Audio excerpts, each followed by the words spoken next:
সিলেটর Balaganj Dutch Bangla ব্যাংকের agent banking শাখার উদ্বোধন হয়েছে।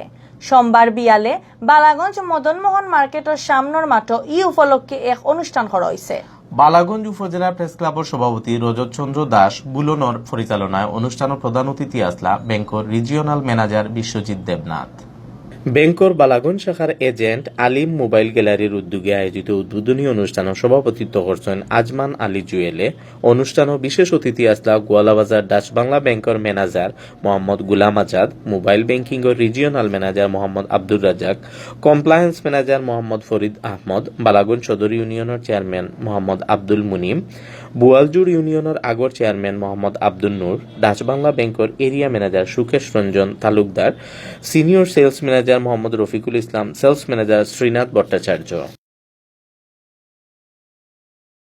মহান শহীদ আর ভাষা দিবস উপলক্ষে আলোচনা সভা করছে বৃহত্তর সিলেট আওয়ামী লীগের যুব পরিবার কাতারের রাজধানী